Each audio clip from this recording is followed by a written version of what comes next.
avant de plonger dans cette histoire incroyable, pensez à vous abonner à la chaîne et à activer la cloche. Ici, chaque récit a quelque chose à dire, et vous ne voudrez pas en manquer un seul. La pluie tombait en fines larmes sur les vitres du manoir Carter, transformant la nuit de Chicago en un tableau flou de lumière et de reflets dorés. À l'intérieur, l'air était lourd de luxe et de prétention. Les bougies sur la table de dîner jetaient des ombres dansantes sur les visages polis, mais derrière les sourires impeccables se cachait une tension palpable. Emily Carter entra, élégante dans une robe bleu nuit qui soulignait sa silhouette raffinée. Son regard balayait la pièce avec calme, mais chaque pas trahissait une détermination froide. À sa droite, Richard Carter, son ex-mari, discutait avec Vanessa, sa nouvelle épouse, une femme au sourire éclatant mais au regard calculateur. Le dîner avançait, ponctué de conversations superficielles et de rires fins. Puis Vanessa, dans un moment de cruauté subtile, laissa échapper une remarque que personne n'osait dire à voix haute. « Il paraît que tu n'as jamais pu lui donner d'enfant. » Le mot stérile claqua comme un fouet invisible. La pièce sembla se figer. Les chandeliers tremblaient légèrement sous le souffle de la tension. Richard détourna les yeux, mal à l'aise, tandis qu'Emily, parfaitement immobile, laissa un silence peser quelques secondes avant de répondre. Ses yeux, d'un bleu perçant, fixèrent Vanessa avec une intensité glaciale. Sa voix, douce mais tranchante, brisa le silence. « Peut-être, mais tu es sûr de qui est vraiment le tien ?» À cet instant précis, tout changea. Le sourire de Vanessa vacilla, et Richard sentit son cœur se serrer. Le doute, subtil mais destructeur, venait de s'installer. Emily ne se contentait pas de répliquer, elle semait une question dans l'esprit de Richard, une graine qui allait croître en une vérité irrésistible. Dans le fond du salon, Lucas, leur fils, jouait silencieusement, inconscient de la tempête qu'Emily venait de déclencher. Mais Emily savait que la partie venait à peine de commencer. Elle s'asseyait là, calme et majestueuse, tandis que Richard, pour la première fois depuis des années, commençait à remettre en question sa certitude et son arrogance. Chicago était enveloppé d'un brouillard humide ce matin-là, comme si la ville elle-même retenait son souffle. Emily Carter marchait dans les rues pavées du quartier historique, son manteau gris serré autour d'elle, ses pensées aussi précises et tranchantes que les talons qu'elle portait. Elle n'était plus la jeune épouse effacée que Richard avait autrefois méprisée. 10 ans avaient sculpté en elle une force tranquille, et chaque pas qu'elle faisait semblait rappeler silencieusement qu'elle avait survécu, et prospéré. Lucas, son fils, marchait à ses côtés, tête haute, un sourire innocent sur les lèvres. Il ne savait pas encore que sa simple présence allait semer le doute dans l'esprit de l'homme qu'il avait jadis sous-estimé. Lucas avait les mêmes yeux que Richard, une nuance de vert qui trahissait leur lien sanguin, et une expression curieuse qui rappelait à Emily le petit garçon qu'elle avait été, confronté à l'arrogance et au mépris. Le gala de charité où Emily devait se rendre ce soir-là était somptueux. Les invités, vêtus de costumes impeccables, semblaient figés dans une compétition silencieuse de prestige et de richesse. Et là, dans le grand hall éclairé par des lustres étincelants, elle aperçut Richard pour la première fois depuis des années. Il était exactement comme elle se souvenait, sûr de lui, arrogant, avec ce sourire confiant qui lui avait tant fait de mal. Mais quelque chose clochait. À la seconde où leurs regards se croisèrent, Richard eut un frisson qu'il ne comprit pas immédiatement. Lucas, debout à côté d'Emily, éclata de rire en racontant une petite anecdote sur l'école. Et soudain, Richard sentit son cœur se serrer, le timbre de la voix, le geste de la main, la légère inclinaison de la tête, tout en Lucas lui rappelait lui-même. Il détourna les yeux, essayant de chasser ce malaise naissant, mais le doute s'était déjà installé, insidieux et persistant. Emily, consciente de l'effet qu'elle produisait, resta sereine, presque impassible. Elle n'avait pas besoin de mots pour faire comprendre à Richard que le passé et le présent allaient bientôt se confronter de manière irrémédiable. Et dans ce silence lourd, un jeu de pouvoir subtil commença, un échange invisible de regards, d'émotions retenues et de vérités cachées. Richard, pour la première fois depuis longtemps, se sentait vulnérable, incertain, incapable de reprendre le contrôle comme il l'avait toujours fait. Emily savait qu'il doutait déjà. Et ce doute, minuscule mais suffisant, serait le premier pas vers la vérité qu'il n'avait jamais voulu affronter. Les jours qui suivirent le gala furent un cauchemar silencieux pour Richard Carter. Chaque souvenir de la soirée semblait le hanter, le rire de Lucas, la posture fière d'Émilie, la manière dont elle parlait aux invités avec une aisance naturelle qui lui rappelait ce qu'il avait perdu. Richard se surprenait à observer son fils dans les moindres détails, même à distance.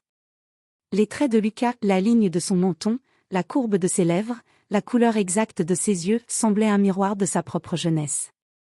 À chaque sourire ou éclat de rire, un frisson d'inquiétude parcourait son échine. Était-ce possible qu'Émilie ait gardé ce secret depuis 10 ans? Vanessa, sa nouvelle épouse, commençait à remarquer son comportement inhabituel.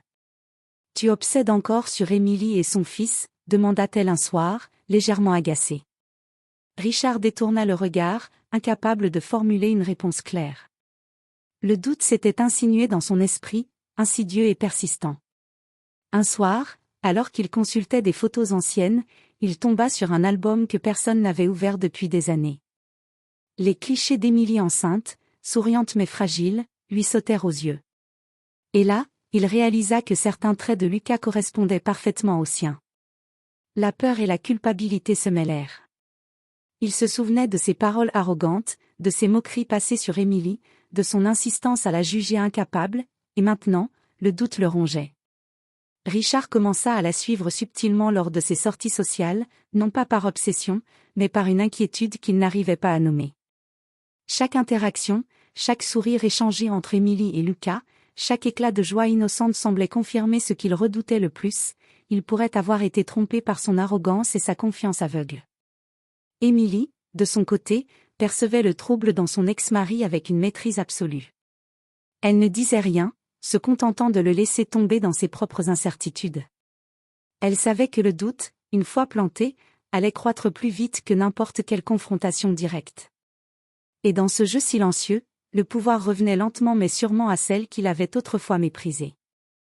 Lucas, ignorant tout, continuait de sourire, de rire et de jouer, portant sans le savoir la clé du bouleversement que Richard allait bientôt devoir affronter. Les jours passaient, mais Richard Carter ne trouvait plus de répit. Chaque rencontre avec Émilie et Lucas était comme un miroir cruel reflétant ce qu'il avait ignoré pendant 10 ans.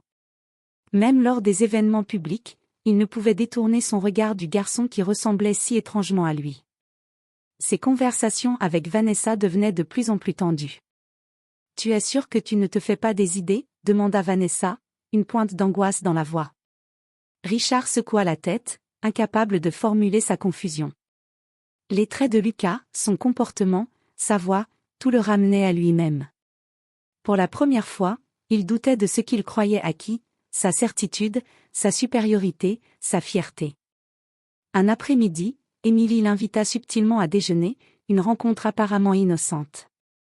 Le restaurant, discret mais élégant, baignait dans une lumière tamisée qui accentuait la tension entre eux. Richard s'installa en face d'Émilie, tentant de masquer son malaise derrière un sourire forcé. « Richard !»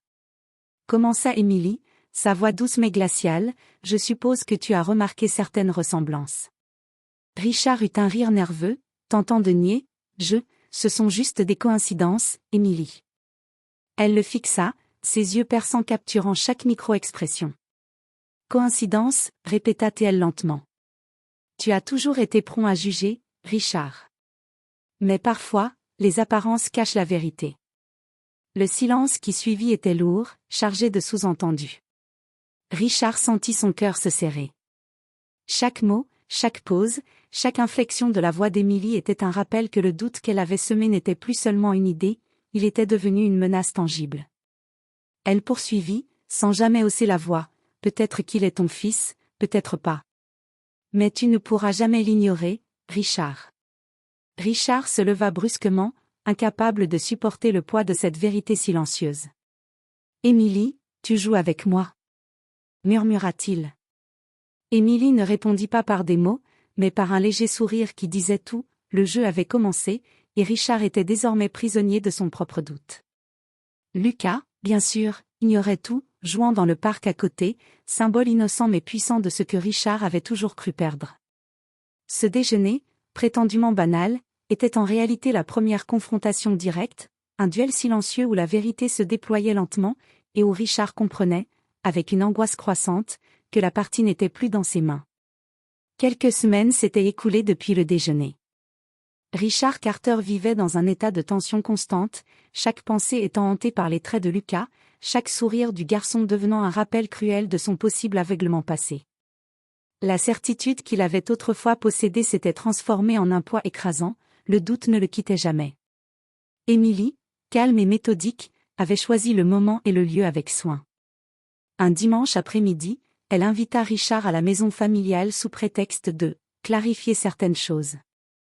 Lucas jouait dans le jardin, insouciant, tandis que Richard pénétrait dans le salon richement décoré, le cœur battant à tout rompre.